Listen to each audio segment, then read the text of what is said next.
So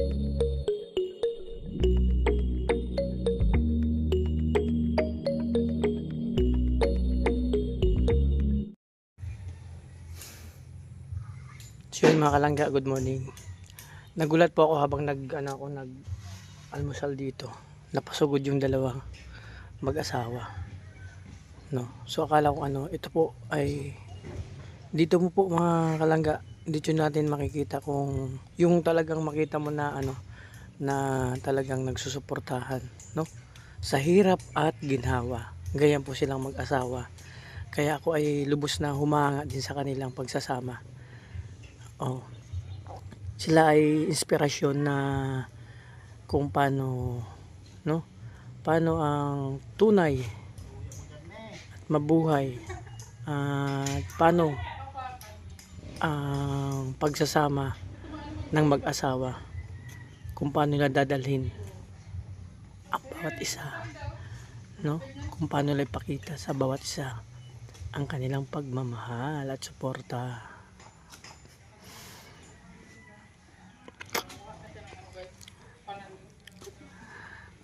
Ano yan?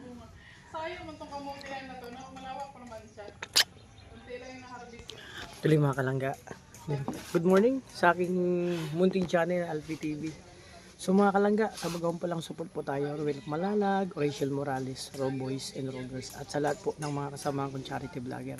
Support po natin. And syempre po, magpapasalamat ako sa lahat ng mga social community, sa lahat ng mga anonymous sponsor, viewers, supporters, sa patuloy na pag-support po sa amin mga kalangga.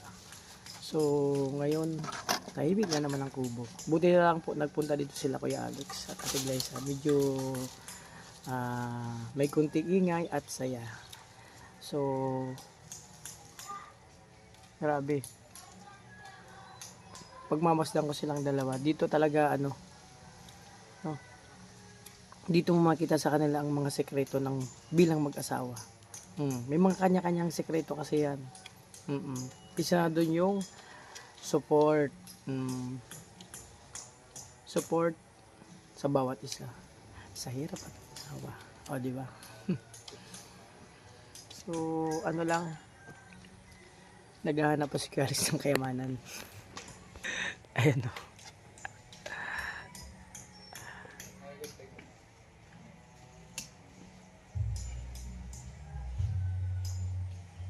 So mga kalangga, si Justin tulog pa kasi late na yan nawi kagabi kasi yun nga po. Nag-resort sila. O tulog pa? Ano yan? Late na kasi nag-resort pa sila. Uy, maraming research ngayon ng college. Yun nga, sabi nung iba, may mga anak nung ko, mga nauna nag-asawa sa akin. Iba daw ngayon ang sabi nung anak nila. Ano talaga? High school pa lang ngayon, ang daming project. Kaya nga, sabi nung iba, na, tanggalin na daw yung K-12. Pero hindi pa daw. Oo, para mas makatipid sana yung bawat magulang sa pagpaaral.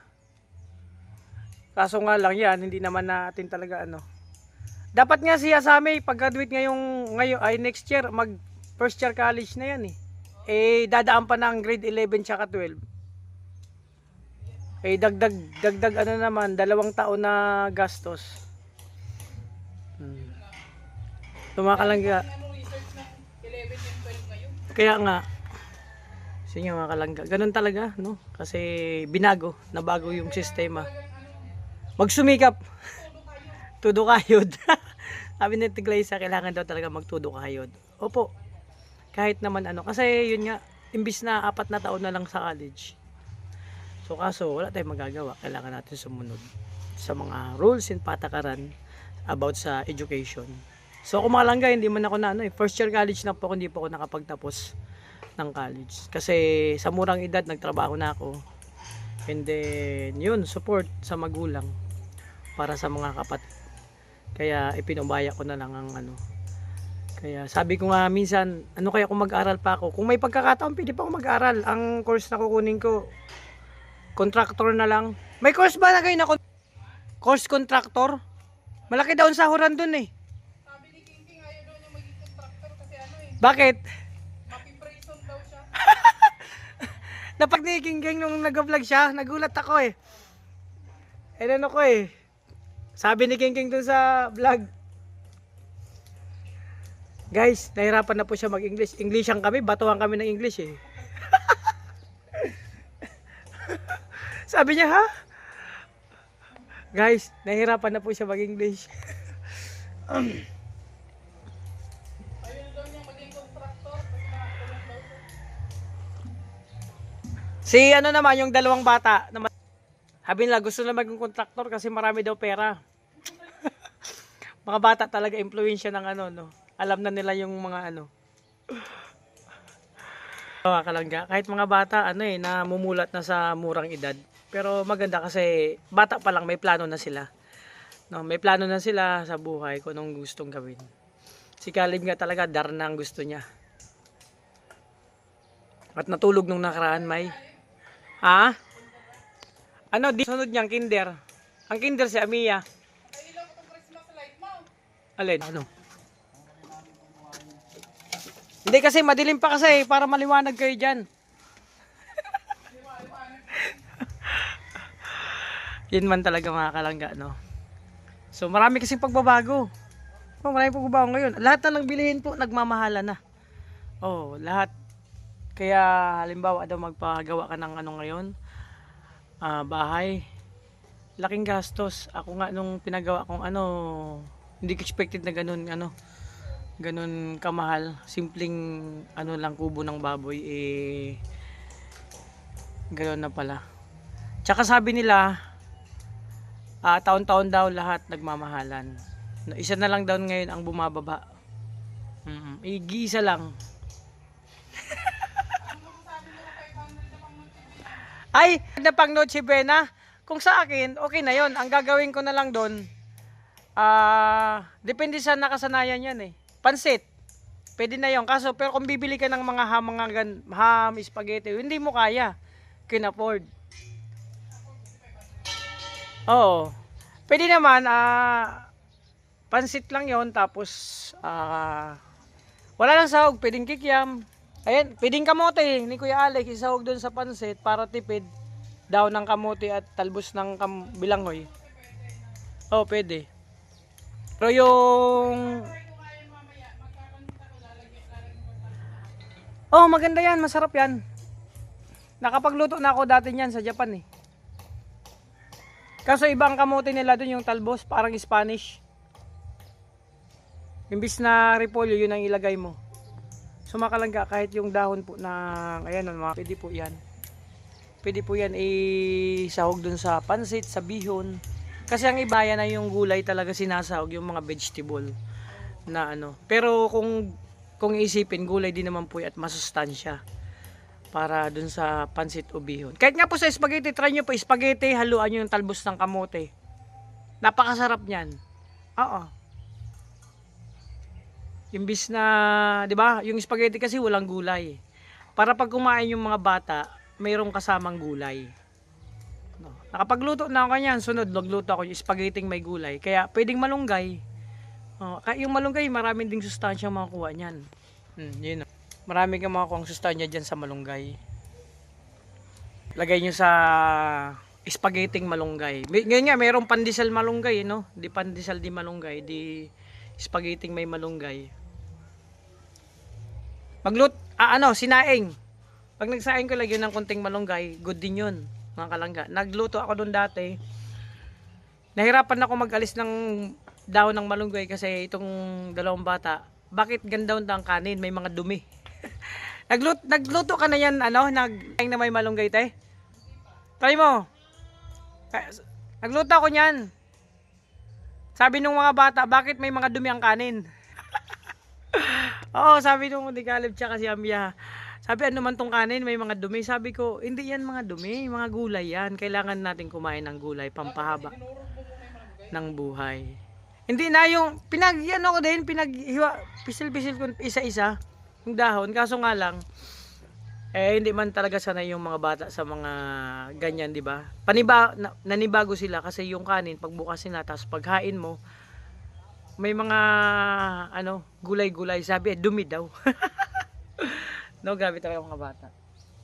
Pwede yun, subukan nyo po mga kalangga. Kasi ngayon, sa panahon ngayon, halos lahat ng kinakain natin may preservative na po yan. Kahit yung gulay, may mga pataba po yan. Bibira na ngayon yung gulay na tanim na walang spray. Nasa atin, kung halimbawa tayo nagtanim, pwede yan. Talagang sigurado tayo na walang halong preservative or spray. Uso na ngayon kasi yun na, namulat na tayo sa ganyan eh. Kaya dapat ugaliin na natin ngayon na yung mga kinakain natin dapat may gulay, more on gulay. So ngayon, mamaya pag nagsaing ako, lagyan ko din ng malunggay. Yan, putulin ko nga yung ni tanim ni Kuya Alex kasi itatanim ko diyan kasi sisayang para dumami. At pag may bisita, Ano yun mo? Kalbuin mo na, Alpi. kalbuhin ko na. Oo. Tapos tapos yung tira, itanim ko na lang yung matitigas na yung magugulang na puno. Marami ilang yan, putulin ko. Nakahilera diyan. Kasi mga bisita dito, di ba nakakamiss yung luto ko dati na kinunot? Yung kinunot sa amin kasi, yun ang tawag doon. Pating, pwede tulingan. Pwede nga yung manok. Steam mo yung manok, palambutin mo, tapos himayin mo. Yun ang ilagay mo sa kinunot. Tamag sa amin kinunot. Dito sa Kamso, dito Cam Norte, hindi ko po alam at sa Maynila. Kinunot din? Yun, kinunot din po pala. Kahit siguro sa Tagalog, no? Sa Tagalog, kinunot. Wala man yan sa Tagalog. Kinot lang. Kinot. Doon nga sa sa pinunta natin sa Iloilo, yung sabi nilang, yung Puki? Puki ba yon? Sa Ilocano ba? Ang sarap pala nung Puki na yon. Puki-puki, no? Puki-puki. Ang sarap palang luto nila, Tita Day. Tita Day, shout out sa inyo dyan. Mga taga Ilocano, shout out. Salamat sa pina-express mo kasi na kami dun sa Puki-puki. Sabi sa akin dun nila, Toto, bro, kumakain ka ng puki. Sabi ko, pambihira kang bastos mo. Tawanan sila. Yun pala, yung puki na yon na luto, yung pala ay para sa atin din sa ladang talong. Yung tawag sa atin, may kaibang lang luto sa kanila. Ginisang man lang pala yun, talong. Oo, pero kasi parang yung nag-ihaw ka rin insaladang talong sa atin mga kalangga. Ibang way lang ng pagluto. So yun, kaya tawanan kami kasi sabi ko pambihira talaga to si Toto. Ikaw pa naman tanungin ng bigla, pero yun pala yun. Kasi iba-ibang lugar tayo, iba-ibang lengguwahe, iba-ibang tradisyon, iba-ibang nakasanayan natin, no? Kung saan tayo namulat, 'di ba? Tulad sa amin, yung kinunot, sarap yan, yung may gata na malunggay. Pwede naman po talbos ng kamuting kahoy, pwede yan. Kinunot din, sarap din. Isda, sa karne. Yung sa pork, hindi pa ako nakapag-try, manok lang. Yun isasahog nyo dun sa malunggay o sa talbos ng kamuting kahoy, lagyan ng gata at medium anghang konti. Pero pag may mga bata, wala na munang anghang. Kasi hindi bihira man kumain ng mga bata ng anghang. Sarap yun, ay miss ko lutuin dito. Sunod magluto nga ako niyan. Tapos yung tinda namin dun na siomay, magluto ako ng sauce. Pag ngayon kasi marami pang ginagawa. Pag free time tayo at wala tayong magawang content, yung pong gagawin natin. Para ang iba, matuto o malaman kung paano yung signature na sauce ni Kuya Al pinaluto. Simple lang yon, mura lang, afford para sa mga nagbabudget. Ayan, may baby. Hello baby! Pag nandito si Caleb, may kalaro na bata. So yun, sana maano ko si Caleb, makuha sa December. At yun nga. Ano pa ba? Mga bagong balita ngayon, wala tayong balita. Napakasweet talaga nitong mag-asawa. Kasi kahit saan magkasama sila. Parang gusto ko na nga pong umuwi kasi sa totoo lang mga kalangga, hindi lang po yung mga bata ang namimiss po at hindi lang po yung mami ang namimiss ko, yung mama. Isa po dun talaga ang pinaka namimiss ko talaga. Kahit si Bro Victor pag nalayo, mga kalangga. Anong nami-miss mo, Alpi? Hello! Yung namimiss, yung pinaka namimiss ko hindi yung mga bata at hindi yung mami. Yung pinagdaanan. Kasi sabi ni Bro Victor minsan, ay kuya, good morning. Namamasyal. May tao na kasi dyan sa kabilang bahay, sila kuya. Oh, at least maganda kasi may tao at pag walang ano dito, may tagatingin sa kubo. Sabi nga ni Bro Victor, pag inabot na daw ng 1 buwan, hindi na kaya, natulo na daw eh. Ano natulo sa kanya? Kasi pag 1 buwan na daw, kailangan na umuwi, hindi na kaya. Oh. At naintindihan ko yung kung natulo, pero sinabi sa akin ni Bro Victor. Siyempre naman mga kabuan, di ba? Pero ako kaya kong tisin yan kahit mga ilang buwan. No? So mag-ano na lang, mag-suot na lang siguro ng diaper na large, yung pang ano, pang adult. Para hindi halata. Joke lang. Parang si Bunny nun. Eh. Oh. So ngayong umaga ito yung sitwasyon dito sa kubo. Tahimik. No, tahimik, tabang. Sarap nilang pangkalangga oh. Na ano lang ako, parang parang gusto ko na mag-asawa.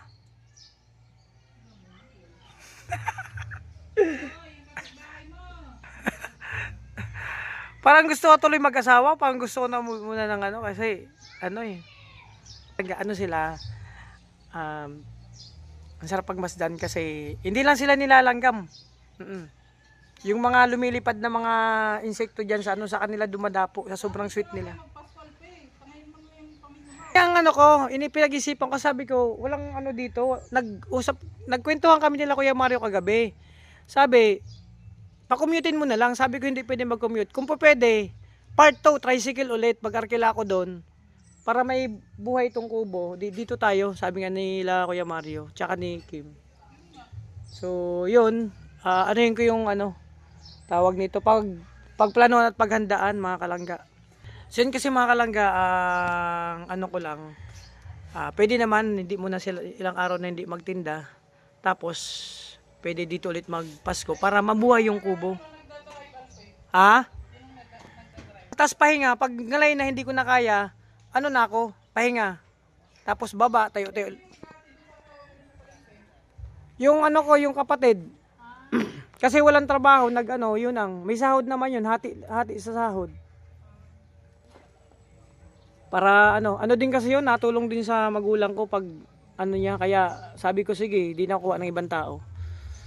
Mga kalangga, yun kasi ang gusto ko lang talaga dito na ano, tulad dati, di ba, dito kami nagpasko, nag-New Year. Siguro pwede dito na lang muna kasi yun nga, ang ano ko lang, mag-ipon ako para yun, mag-arkela ulit ako ng tricycle papunta dito. Para mabuhay naman yung kubo kasi kawawa man si Justin, malungkot man dito. Yun nga, sabi niya kung uwi ka kuya sama ako, magmotor kami. Sabi ko sige, yun na lang. Pero sabi ko sa kanya, mas gusto ko dito kasi para may buhay ang kubo sa Pasko, sa New Year. Pero ang New Year talaga kailangan ko umuwi. Magkasama kasi putukan yan eh. Kasi ang ginagawa ko talaga pag Pasko, nag-celebrate. Minsan nga, wala pang New Year, nagpaputok na po ako, ina-advance ko na. Opo, kasi iba yung gigil eh. Lalo na pag malayo ka, tapos uwi ka sa inyo, tapos mag-New Year. Iba kasi ang gigil, parang derby. So, yun po. Kaya, sabi din ni Kuya Mario siya, pag New Year daw, nagpaputok siya. Hindi siya niya sinasalubong, inuunahan niya na. Kasi baka maunahan sila. Plapla yun, yung mga quites, tapos fountain, maganda dito. So yan, nagising na po mga 16. So yun, may pa yan, may pasok pa yan. So, ayun, that's it mga kalangga. So, pasensya na muna sa vlog ko kasi lang ako. Gusto ko lang dalawa kasi sila ka-sweet at nagsusuportahan mag-asawa.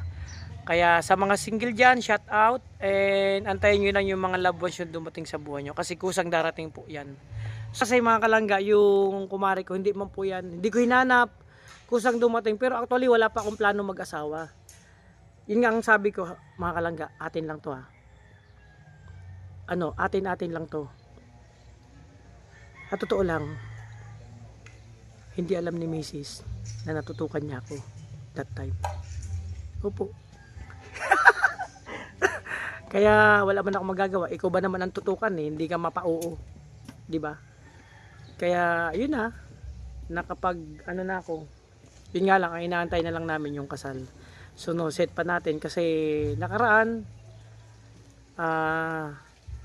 nakaipon kaso nagamit ulit, wala na. So hindi na natuloy.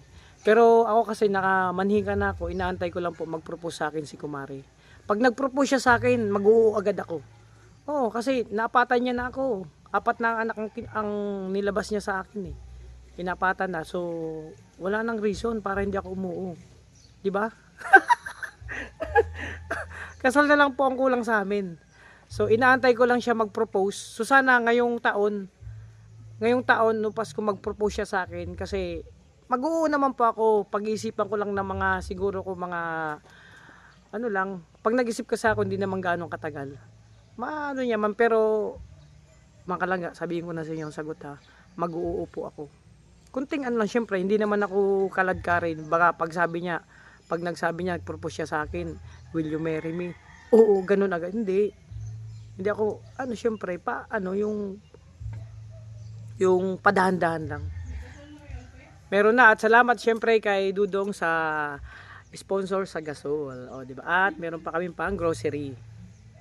Oo. So yun mga kalangga. O mga dilata mama din luto. Tapos paminsan-minsan lang naman yan. Ito nga, pwedeng iulam. Luto ka na ba itong tanglad? Masarap to gataan. Tanglad lang. Medyo maanghang. So yun mga kalangga, tapusin ko tong vlog kasi marami kayong malalaman sekreto sa akin at kaso nga lang yun na munang isa sa mga nalaman nyo. Basta wag yung kay Kumari na natutukan niya talaga ako. Hindi niya alam yun ha. Ako lang po nakakaalam. At kayo ngayon alam nyo na. So yan, maraming salamat sa support at syempre sana hindi kayo magsawang mag-support sa amin. And ingatan niyo po yung sarili, alagaan at sana siksik at ligligpad dumating na blessing sa inyo. So sana ngayong darating na 2026 maraming blessing ang dumating and good luck sa ating lahat.